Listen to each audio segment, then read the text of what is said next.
सिंध हुकूमत ने Lyari gang war के अहम किरदार उजैर बलोच, फिशरमैन सोसाइटी के साबिक चेयरमैन निसार मुराई और बल्दिया फैक्ट्री की जेआईटी रिपोर्ट्स जारी कर दी हैं, मगर इन रिपोर्ट्स में पीपल्स पार्टी की क़यादत का नाम नहीं है। निसार मुराई की जेआईटी में एक नाम है और वो है जुल्फिकार मिर्जा का, जो पीपल्स पार्टी से अलग हो चुके हैं और हुकूमती इत्तेहादी जमात जेडीए के रहनुमा हैं। इसी तरह बल्दिया टाउन की रिपोर्ट में हुकूमत की एक और इत्तेहादी जमात एमक्यूएम के रहनुमाओं का नाम है, मगर अली जैदी उन रिपोर्ट्स के हवाले से दावे करते रहे कि उजैर बलोच और निसार मुराई की जेआईटी रिपोर्ट्स में पीपल्स पार्टी की आला क़यादत से राबतों और ताल्लुक़ की तफसीलात हैं। अब अली जैदी ने कहा है कि वो कल प्रेस कॉन्फ्रेंस करेंगे और उसमें तफसीलात बताएंगे, क्योंकि इस वक्त जो रिपोर्ट जारी की गई हैं वो एडिट की गई हैं। इससे पहले कौमी असम्बली में तकरीर करते हुए अली जैदी ने दावा किया था कि उजैर बलोच की जेआईटी रिपोर्ट में पीपल्स पार्टी के रहनुमा कादिर पटेल, यूसुफ बलोच और उवैस मुजफ्फर टप्पी का नाम है। ये दूसरी रिपोर्ट है, ये रिपोर्ट है उजैर जान बलोच की। इसकी रिपोर्ट में लिखा है मैं आपको मौका देता हूं, इनके दोस्तों के नाम। ये जेआईटी रिपोर्ट कह रही, मैं उससे पढ़ रहा हूँ। Family of accused has been affiliated with Pakistan People's Party and remained part of PP Party since his childhood.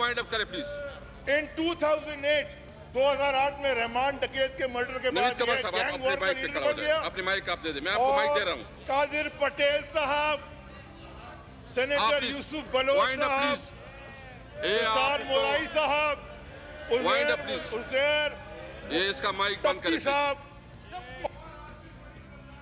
आप अपने माइक, आप नवीद कमर साहब, आप रिस्पॉन्ड करें।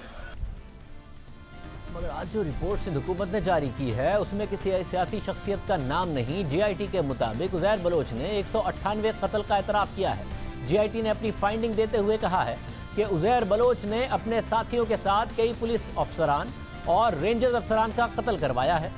उजैर बलोच के पुलिस अफसरान के साथ ताल्लुकात भी थे और उन्होंने अपना असर-ओ-सुख इस्तेमाल करते हुए 2011 से 2012 तक कई एसओचओस को तैनात भी करवाया है। जेआईटी रिपोर्ट के मुताबिक इसके अलावा उजैर बलोच ने एतराफ़ किया है कि वो भत्ताखोरी और जायदादों पर कब्जा करने में भी मुलविस रहा है, जिसकी रकम वो हवाला हुंडी के जरिए बैरून मुल्क भी भिजवाता रहा। जेआईटी के मुताबिक उजैर बलोच ने एतराफ़ किया है कि वो बड़ी तादाद में गैर कानूनी असलहा खरीदता रहा। 2009 में पुलिस के हाथों रहमान डकैत की हलाकत के बाद उसने बड़ी तादाद में असलहा अपने कारिंदों में तकसीम किया। जेआईटी के मुताबिक उजैर बलोच की चाची, जो पाकिस्तान और ईरान दोनों की शहरी हैं, उन्होंने 1987 में उजैर बलोच के जाली सर्टिफिकेट्स बनाकर उजैर को अपने बेटे के तौर पर जाहिर किया और 2006 में लियारी में गैंगस्टर्स के खिलाफ ऑपरेशन के दौरान उजैर बलोच ईरान चला गया और वहां उसने ईरानी शनाख्ती कार्ड और पासपोर्ट हासिल किया। जेआईटी के मुताबिक उजैर बलोच ने एतराफ़ किया है कि 2014 में जब वो ईरान के शहर चाबहार में रिहाइश पजीर था तो पाकिस्तान और ईरान के शहरी हाजी नासिर, जो तेहरान में सेटल्ड हैं, उन्होंने उजैर बलोच को मुस्तकिल तौर पर तेहरान शिफ्ट होने और एक बंगले में रहने की पेशकश की। जेआईटी के मुताबिक हाजी नासिर ने उजैर बलोच को कहा कि उसके ईरानी इंटेलिजेंस अफसरान के साथ अच्छे ताल्लुकात हैं और वो उसके साथ एक मीटिंग भी करवा सकते हैं। जेआईटी के मुताबिक उजैर बलोच की रजामंदी के बाद ईरानी इंटेलिजेंस अफसरान के साथ उसकी मुलाकात करवाई गई, जिसमें उजैर बलोच से अफवाज पाकिस्तान के अफसरान और कराची की मौजूदा सिक्योरिटी सूरत हाल के हवाले से सवालात पूछे गए। जेआईटी ने अपनी रिपोर्ट में सिफारिशात देते हुए कहा है कि उजैर बलोच के एतराफ़ के बाद मुख्तलिफ थानों में उसके खिलाफ कार्रवाई का आगाज़ किया जाए, मुलजिम को कानून के तहत दोबारा गिरफ्तार किया जाए और मुतल्लिका हुकाम के हवाले किया जाए। जासूसी के हवाले से मुलजिम का आर्मी एक्ट के तहत ट्रायल किया जाए, जबकि कुछ ऐसे जराइम भी हैं जिनमें मजीद तहकीकात की ज़रूरत है। अब जो रिपोर्ट आज सिंध हुकूमत ने जारी की है उसके बारे में अली जैदी का दावा है कि वो एडिट की गई है और वो कल तफसीली एक प्रेस कॉन्फ्रेंस करेंगे। हमने भी उन्हें प्रोग्राम में दावत दी, मगर उन्होंने कहा कि कल वो प्रोग्राम में आएंगे, पहले कल 12 बजे प्रेस कॉन्फ्रेंस करेंगे। उजैर बलोच ने आज जारी की गई रिपोर्ट में तो किसी सियासी शख्सियत का नाम नहीं लिया, मगर अप्रैल 2016 में उजैर बलोच ने मजिस्ट्रेट के सामने जो एतराफ़ी बयान दिया था उसमें पीपल्स पार्टी की क़यादत का नाम लिया था।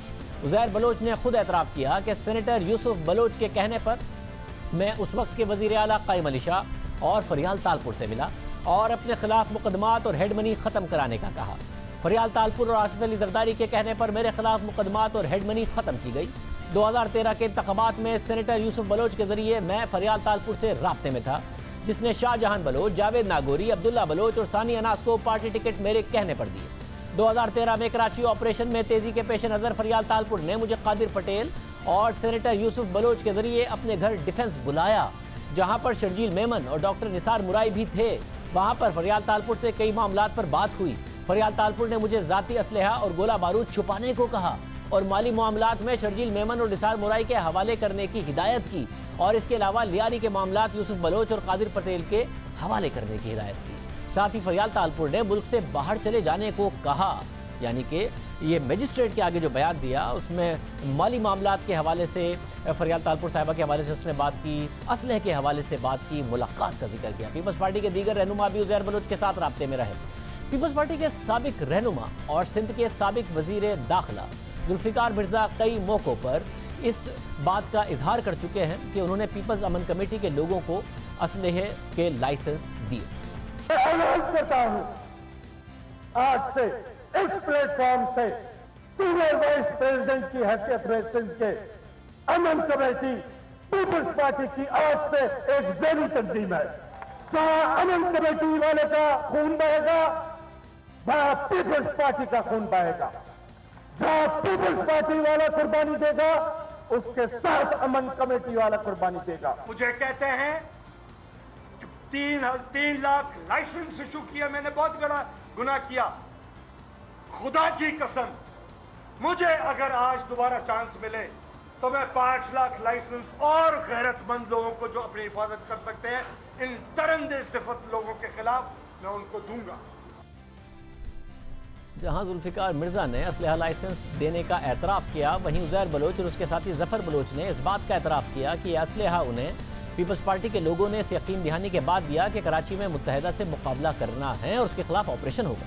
उज़ैर बलोच और जफर बलोच ने लियारी गैंग वॉर को असलाह दिए जाने का एतराफ़ किया। जुल्फिकार मिर्जा के पीपल्स पार्टी से इख्तलाफात हुए। 2012 में जब पुलिस अफसर चौधरी असलम ने लियारी में ऑपरेशन किया तो 4 पुलिस वाले शहीद हुए। उस वक्त के वज़ीर दाखिला, वफाकी वज़ीर दाखिला रहमान मलिक इस ऑपरेशन की ओनरशिप लेते कि लियारी से गैंग वॉर का खात्मा किया जाएगा और उसके बाद वहाँ से क्या असलहा पुलिस ने पकड़ा, सब कुछ होता रहा। पुलिस ने ऑपरेशन किया, फिर पुलिस ने असलहा दिखाया कि ये लियारी में सप्लाई हो रहा था। उज़ैर बलोच और जफर बलोच ने लियारी गैंग वॉर को असलहा दिए जाने का एतराफ़ किया, मगर 2012 में जब पुलिस अफसर चौधरी असलम ने लियारी में ऑपरेशन किया तो वहाँ से जो असलहा मिला, इसका ज़ाहिर ये तसव्वुर भी मुश्किल नज़र आता था। ये असलहा है जो लियारी गैंग वॉर के लोगों ने इस्तेमाल भी ऐसा असलहा किया और पुलिस ने दावा किया कि उनके खिलाफ ये इस्तेमाल किया गया, जैसा कि आपको नज़र आ रहा था। सिर्फ यही नहीं, पीपल्स पार्टी के दौरे हुकूमत में लियारी गैंग वॉर के अहम किरदार रहमान डकैत पुलिस मुकाबले में मारा गया, मगर बाद में जुल्फिकार मिर्जा ने इस मुकाबले पर अफसोस का इजहार किया, उसके मारे जाने पर अफसोस का इजहार।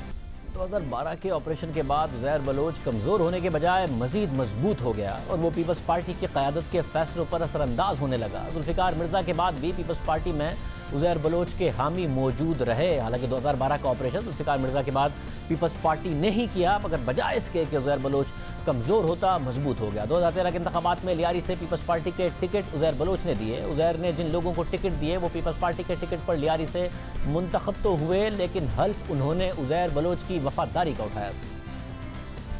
वो कैंडिडेट जो इस कुरान शरीफ पे हल्फ उठाएंगे, हम इंशाल्लाह उनके लिए जद्दोजहद करेंगे, कोशिश करेंगे कि इनको भारी अक्सरियत से जितवाएं और इंशाल्लाह असेंबलियों में भी भिजवाएंगे। मैं सानिया नाज अलकाफी S109 की नामजद उम्मीदवार अपने अवाम के सामने खड़ी होकर मैं सरदार उज़ैर जान की क़यादत पर मुकम्मल एतमाद करती हूँ और ये अहद करती हूँ कि मैं हमेशा सरदार उज़ैर जान का साथ दूंगी, उनके साथ रहूंगी और सरदार उज़ैर जान किसी भी जमात में शमूलियत करे तो मैं भी बगैर किसी इसके जमात में शमूलियत इख्तियार करूंगी। मैं सरदार उज़ैर जान की क़यादत पर मुकम्मल एतमाद करते हुए ये अहद करता हूँ कि मैं हमेशा सरदार उज़ैर जान के साथ रहूँगा और सरदार उज़ैर जान किसी भी जमात में शमूलियत करेंगे तो मैं बग़ैर किसी उज़र के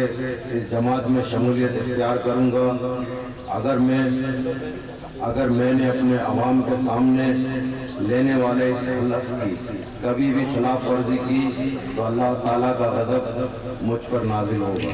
ये मेरा आपसे वादा है, मैं भी लियारी के साथ साथ आपके साथ ही चलूंगा, आप ही के हुकूम के लिए जंग लड़ूंगा और मैं भी सरदार उज़ैर जान के शाना बशाना काम करूंगा। इंतखाबात में कामयाबी के बाद पीपल्स पार्टी के शरीक चेयरमैन आसिफ अली जरदारी की बहन फरियाल तालपुर और वज़ीर आला सिंध, उस वक्त वज़ीर आला सिंध कायम अली शाह ने उज़ैर बलोच के इशाइये में शिरकत की। पीपल्स पार्टी की हुकूमत ने 12 अप्रैल 2012 को उज़ैर बलोच के सर की कीमत जो कि 20 लाख मुकर्रर की थी, लेकिन इलेक्शन 2013 से 2 महीने पहले सिंध हुकूमत ने उज़ैर बलोच के सर की कीमत भी वापस ले ली। उज़ैर बलोच जहाँ पीपल्स पार्टी की हिमायत करता था, वहाँ उसने कई बार सिक्योरिटी एहलकारों और फौज के हक में भी रैलियाँ निकाली। फिर उसके बाद जनवरी 2016 में सिक्योरिटी हुक्काम ने अचानक उसे गिरफ्तार कर लिया। फिर उसके खिलाफ मुकदमात चलने लगे। 11 अप्रैल 2017 को DGISPR ने ट्वीट में बताया कि उज़ैर बलोच को पाकिस्तान आर्मी एक्ट और ऑफिशियल सीक्रेट एक्ट के तहत फौजी तहवील में ले लिया गया है। उन्होंने अपने ट्वीट में बताया कि उज़ैर बलोच पर गैर मुल्की खुफिया इदारों को हसास मालूमात की फराहमी का इल्ज़ाम है। फिर 3 साल तक फौजी अदालतों में मुकदमात का सामना करने के बाद अचानक 2 महीने पहले उज़ैर बलोच को कराची की सेंट्रल जेल मुंतकिल कर दिया गया। उज़ैर बलोच की गिरफ्तारी को 4 साल हो गए हैं, उसके एतराफ़ी बयान को 3 साल हो गए हैं। वो 3 साल तक हिरासत में, अस्करी हुकाम की हिरासत में रहा। अब तक उसका केस कहाँ तक पहुँचा ये नहीं पता चल सका। इसी तरह अली ज़ैदी ने कौमी असम्बली में कहा था कि निसार मुराई की GIT के सफ़ा नंबर 5 में लिखा है कि उसकी तकर्री फरियाल तालपुर ने कराई थी। स्पीकर साहब, ये देखें, ये मैंने नहीं बनाई, इसके लिए कोर्ट में मैं धक्के खा रहा हूं और इंशाल्लाह आखिरी दम तक इसको निकाल के रहूंगा। लेकिन स्पीकर साहब, ये रिपोर्ट है, इस रिपोर्ट के ऊपर लिखा है JIT report, doctor Nisar Ahmad Jan also known as Nisar Morai, उसकी रिपोर्ट के पेज नंबर 5 में लिखा हुआ है। मैंने नहीं लिखा स्पीकर साहब, MI, ISI, पुलिस, रेंजर्स, हर इदारे का साइन है। उस पर लिखा है on the recommendations of Fariyal Talpur, Nisar Morai was appointed as fisheries chairman on the instructions of the PPP leadership. He fled from Karachi on March 2016. और क्या लिखा है? वाइंड अप करें, स्पीकर साहब, उसने लिखा है निसार मोराई ने 3 मर्डर्स एक्सेप्ट किए। मगर आज जो JIT सिंध हुकूमत ने जारी की है उसमें सिर्फ एक सियासी शख्सियत जुल्फिकार मिर्जा का नाम है, मगर इस रिपोर्ट पर रेंजर्स और MI के नुमाइंदों के दस्तखत नहीं हैं। बाकी जो नुमाइंदे हैं उनके दस्तखत ज़रूर नज़र आते हैं। ISI, IB, CID special branch के दस्तखत इस पर ज़रूर मौजूद हैं। 5 सफ़ात की इस JIT में लिखा है कि मुल्ज़िम डॉक्टर निसार मुराई भत्ता वसूली और गैर कानूनी भर्तियों में मुलव्विस था, जबकि डॉक्टर निसार मुराई ने एतराफ़ किया है कि उसने उज़ैर बलोच से मुलाकात की थी। JIT के मुताबिक 2010 में निसार मुराई ने डॉक्टर जुल्फ़िकार मिर्ज़ा के साथ उज़ैर बलोच से उसके घर लियारी में मुलाकात की थी और तीसरी दफ़ा भी वो उज़ैर बलोच से उसके घर जुल्फ़िकार मिर्ज़ा की हिदायत पर मिलने गए थे। JIT के मुताबिक निसार मुराई का सुल्तान कमर सिद्दीकी से 2003 और 4 के दरमियान राब्ता कायम हुआ, जिस वक्त सुल्तान कमर गाड़ी का शोरूम चलाते थे। और 2014 में जब निसार मुराई फिशिंग कॉरपोरेशन सोसाइटी के चेयरमैन बने तो उन्होंने सुल्तान कमर सिद्दीकी को पहले अपना डायरेक्टर और बाद में वाइस चेयरमैन तैनात किया। JIT के मुताबिक डॉक्टर जुल्फ़िकार मिर्ज़ा और निसार मुराई सुरजानी टाउन में ज़मीनों के कब्जों में भी मुलव्विस रहा और निसार मुराई ने एतराफ़ किया है कि 2008 में वो जुल्फ़िकार मिर्ज़ा की इंतखाबी मुहिम का भी हिस्सा रहा और वो भत्तों के पैसों से जुल्फ़िकार मिर्ज़ा को असलहा भी बतौर तोहफ़ा दिया करते थे। निसार मुराई को 11 मार्च 2016 को गिरफ्तार किया गया और ये इल्ज़ाम लगाया गया कि उसका साबिक सदर आसिफ अली जरदारी से करीबी ताल्लुक़ है। डॉक्टर निसार मुराई साबिक सदर आसिफ अली जरदारी के साथ कत्ल के मुकदमों में भी शरीक मुल्ज़िम रहा। इसके अलावा उस पर ज़मीनों पर कब्जे, लूटमार, गैर कानूनी भर्तियों, मनी लॉन्ड्रिंग और दहशतगर्दों से राब्तों के इल्ज़ाम लगाए गए। गिरफ्तारी के बाद फिशरमैन कोऑपरेटिव सोसाइटी का चेयरमैन था और अब 4 सालों से गिरफ्तार है। इस हवाले से हम बात करेंगे सिंध के वज़ीर तालीम सईद गनी से, हम फिर बताते चलें, अली जैदी साहब को हमने दावत दी, उन्होंने कहा कि कल वो प्रेस कॉन्फ्रेंस करेंगे और उसके बाद ज्वाइन करेंगे।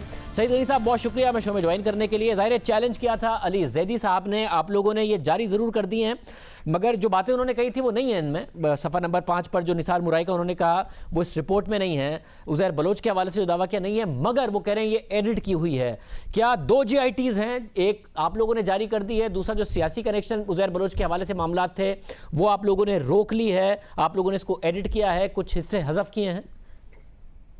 शाहज़ब, अगर आपने GIT अभी आपके हाथ में होगी, यकीनन आपने पढ़ी भी पूरी होगी, उसके हर सफ़े पर तमाम लोगों के दस्तखत मौजूद हैं और हर सफ़े के ऊपर पेज नंबर डला हुआ है।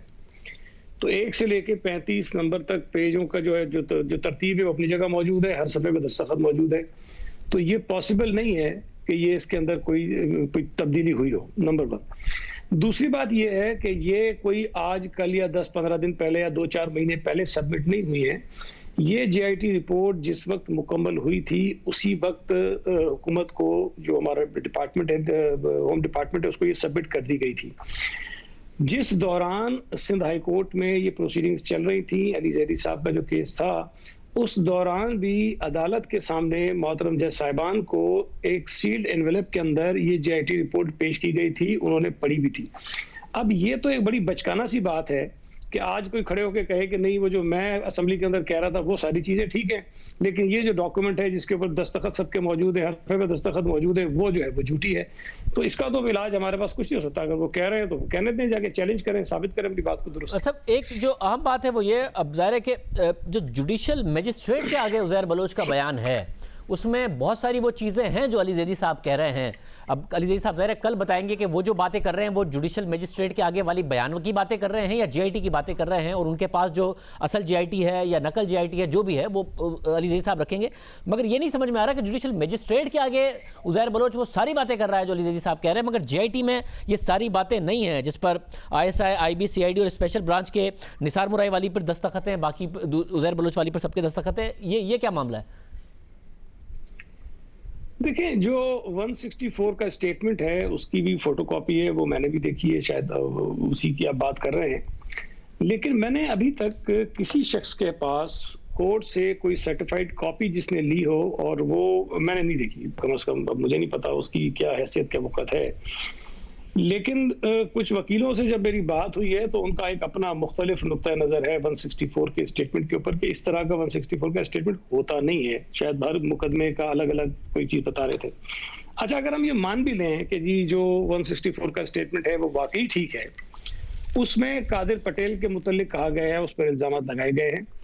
कादिर पटेल लंदन में थे जब रेंजर्स ने इन्वेस्टिगेशन शुरू की और कादिर पटेल को नोटिस भेजा गया कि हम आपको इन्वेस्टिगेट करना चाहते हैं। वो लंदन से वापस आया और कादिर पटेल को तकरीबन 3-4 दिन तक रेंजर्स रोजाना सुबह से शाम तक इन्हीं इल्जामात पर इन्वेस्टिगेट करती रही, और उसके बाद वो क्लियर होके आज आपके सामने फिर रहा है, उसके ऊपर कोई एलिगेशन नहीं है।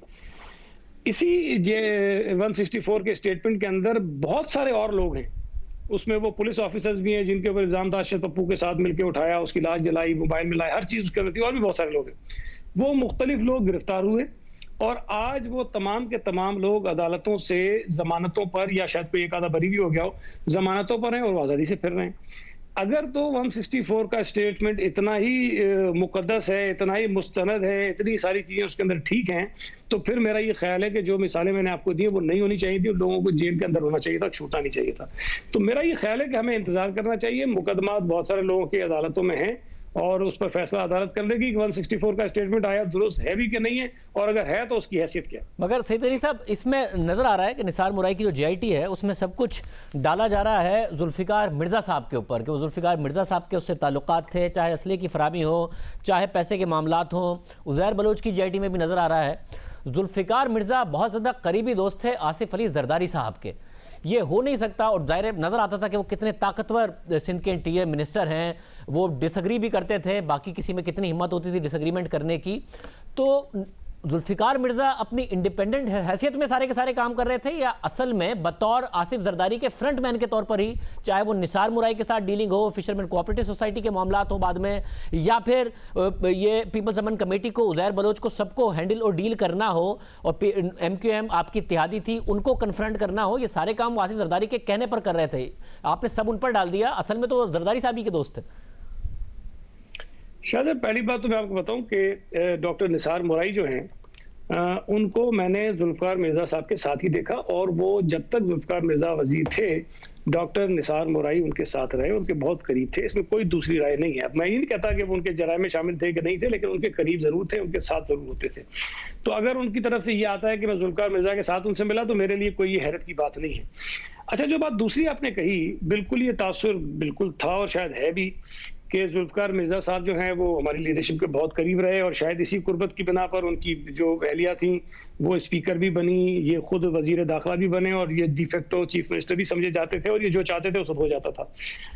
अब अगर जो बात आप कह रहे हैं वो अगर दुरुस्त होती कि आसिफ अली जरदारी साहब के कहने पर उन्होंने सारे काम किए होते, तो फिर मैं नहीं समझता कि पार्टी उनसे इस तरह अपने आप को डिस्टेंस पे कर दी और उनको वजारत से हटाती। और फिर उसके बाद जिस तरह उन्होंने रिएक्ट किया है कि एक शख्स जब खड़े होकर कहे कि मेरे तन पे कपड़े भी आसिफ जरदारी के दिए मैं, फिर उसके बाद वो इस स्नैच पे चला जाए, जो अल्फाज भी मैं नहीं दोहरा सकता और शायद अपनी मीडिया पे भी आप ना चला सके, इस हद तक वो गया ना सिर्फ आसिफ अली जरदारी साहब के खिलाफ, बल्कि उनकी पूरी फैमिली और हमारी पार्टी के दीगर लोगों के खिलाफ एक मतलब एक्सट्रीम पे आदमी चला गया। तो ये बात इस बात को साबित करती है कि डॉक्टर जुल्फिकार मिर्जा जो कर रहे थे, पार्टी के अंदर उस पर रिजर्वेशंस थी और कोशिश की गई कि ये चीजें ना हो, लेकिन जब वो चीजें हाथ से बढ़ गई तो फिर ज़ाहिर है कि उनसे लाताल्लुकी करनी पड़ी। और वो जो मगर सिद्दीकी साहब, अगर जब जुल्फिकार मिर्जा से आप लोगों ने लाताल्लुकी की 2011 में सब होता है, तो 2012 में एक ऑपरेशन होता है। उस वक्त रहमान मलिक साहब बाकायदा तौर पर उसकी ओनरशिप लेते थे, असलम चौधरी साहब ने वो ऑपरेशन किया, और उस ऑपरेशन में पुलिस वाले शहीद भी होते हैं, पीपल्स पार्टी ने किया। मगर उसके बाद, उस ऑपरेशन के बाद हेड मनी रखी जाती है उज़ैर बलोच के सर पर। वो हेड मनी फिर आप 2013 के इलेक्शन से पहले वापस लेते हैं, आपके नुमाइंदे उज़ैर बलोच के आगे हल्फ लेते हैं, और 2013 का इलेक्शन जीतने के बाद कायम अली शाह साहब और फरियाल तालपुर साहिबा उज़ैर बलोच से मिलने जाती हैं। यानी कि जो ताल्लुक था, इसका मतलब है जो टूटा, पहले जुल्फिकार मिर्जा जरदारी साहब ही को रिप्रेजेंट करते थे, ताल्लुक टूटा, आप लोगों ने वो वापस कायम कर लिया। निसार मुराई 2014 में फिशरमैन कोऑपरेटिव सोसाइटी के इस JIT के मुताबिक 2014 में उन्हें चेयरमैन बनाया जाता है, डॉक्टर निसार मुराई को। जुल्फिकार मिर्जा तो हिस्ट्री हो गए थे, यानी कि जो ताल्लुक बना हुआ था जुल्फिकार मिर्जा बतौर फ्रंटमैन वो टूटा, तो फिर जरदारी साहब ने वो दोबारा बना लिया। ये अगर वो 2014 में पीपल्स पार्टी की हुकूमत में ही बने दोबारा। नहीं, एक तो देखें, मैंने जो बात निसार मुराई की कही थी, वो डॉक्टर साहब जो वजीर थे वो उनके साथ होते थे, लेकिन जब डॉक्टर जुल्फिकार मिर्जा पार्टी से अलग हो गए तो डॉक्टर निसार मुराई उनके साथ पार्टी से अलग नहीं हुए, वो उनके साथ आपको डिस्टेंस कर लिया। अब जो दूसरी आपने बातें कही ना, मैं खुशकिस्मती कह लें, बदकिस्मती कह लें, मैं इन बहुत सारे इवेंट्स का हिस्सा रहा हूँ, तो मुझे फर्स्ट हैंड इन्फॉर्मेशन है, मैं खुद यानी शायद हूँ, बहुत सारी चीजें मुझे पता है, मैं सुनी बातें। ये जो वीडियो जिसकी मैं बात कर रहा हूँ उसमें आप भी हैं और निसार मुराई भी हैं जी, और फरियाल तालपुर साहिबा भी हैं और कायम अली शाह साहब भी हैं। ये नहीं, मैं ऐसा करता हूँ आपसे, मैं बताता हूँ आपसे। देखिए, जब ये वीडियो चली भी थी ना, तो मुझसे किसी ने नहीं पूछा आपकी वीडियो है कि नहीं, मैंने खुद आके कहा कि मैं भी इस दावत में मौजूद था और मैं वहां गया था। अब मैं आपको बता दूं कि ये दावत उज़ैर बलोच की नहीं थी, हमारी पार्टी के जो MPAs और जो MPs जीते थे, जो MLA बने थे, उनकी तरफ से दावत थी, और मुझे भी और हमारे दीगर कई पार्टी के जो MPs MLAs थे, जो लीडर्स थे, उनको उनकी तरफ से मदऊ किया गया था। अच्छा, दूसरी बात बड़ी कॉमन सेंस की बात है कि अगर उज़ैर बलोच के पास ही जाना हो तो मुझे बताइए कि ये मार्की लगा के कोई 400-600 लोगों का इज्तिमा करके, वीडियो कैमरे लगा के, फोटोग्राफर्स बुला के जाकर हमने उज़ैर बलोच की दावत खानी थी क्या? तो भाई वहां दावत MPS की थी, वहां उज़ैर बलोच आया था, बिल्कुल था, लेकिन ना मैं उनकी तरफ से मदऊ किया गया था, ना फरियाल तालपुर साहब उनकी तरफ से मदऊ थी, ना कायम अली शाह साहब उनकी तरफ से मदऊ थे। मगर वो अलग बात है कि वो MPS। अच्छा, आप में से किसी को नहीं पता था कि उज़ैर बलोच की लियारी में कितनी चलती है? मैं बहुत दफा इंटरव्यूज करने जाता था तो नजर आता था कि रिट असल में लियारी में किसकी है। आपको नहीं पता था कि जितने MPs हैं जिनकी आप कह रहे दावत थी, असल में उन MPs ने वफादारी का हल्फ लिया हुआ था उज़ैर बलोच से। उज़ैर बलोच कहता है कि मैंने इनको टिकट दिलवाया था, तो और उज़ैर बलोच गिफ्ट देता हुआ नजर आ रहा है फरियाल तालपुर साहिबा को, और आपको लगा कि ये MPs इतनी बड़ी दावत कर रहे थे, उज़ैर बलोच की दावत नहीं थी। नहीं, मैं तो आपको फैक्ट बता रहा हूँ ना, आपको आप कितना यकीन करते हैं वो आपकी मर्जी है, लेकिन जो मैं हकीकत है वो आपको बता रहा हूँ कि मुझे उज़ैर बलोच ने इनवाइट नहीं किया था, वो दावत उज़ैर बलोच की नहीं थी। ये फैक्ट है, आप माने ना माने। जहां ओथ की बात है, वो मुझे याद है कि जब पहली मर्तबा ये वीडियो आपने ही अपने शो पे चलाई थी और इत्तेफाक से मैं ही उसी शो में आया था आपके, याद है मुझे। और मैंने आपको उस वक्त ये बताया था कि इस ओथ की जब तक आपने वीडियो नहीं चलाई, हम में से पार्टी में किसी को नहीं पता था कि इस तरह का कोई ओथ उज़ैर बलोच को उन्होंने दिया है। लेकिन जिस दिन ये वीडियो रिलीज हुई, जावेद नागौरी हमारी कैबिनेट में मिनिस्टर था, उसको काबीना से निकाल दिया गया, काबीना से वजारत उससे वापस ले ली गई। अब उसके बाद देखने की जरूरत यह है कि जिन लोगों ने ओथ वहां दिया, उसके बाद ऐसे कई मौके आए कि वो उज़ैर बलोच की तरफ जाते या पार्टी की तरफ जाते, लेकिन हर मौके पर वो पार्टी के साथ खड़े रहे और उनके लिए मुश्किलात भी लियारी के अंदर पैदा हुई।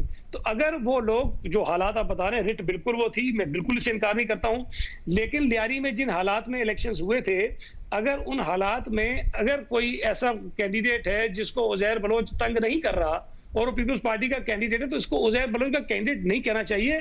शाहजहां बलोच जो आज हमारी पार्टी में नहीं है, वो मेरे साथ यूसी नाजिम रहा है, वो दहशतगर्द बिल्कुल भी नहीं है, पॉलिटिकल वर्कर है, पार्टी का आदमी था।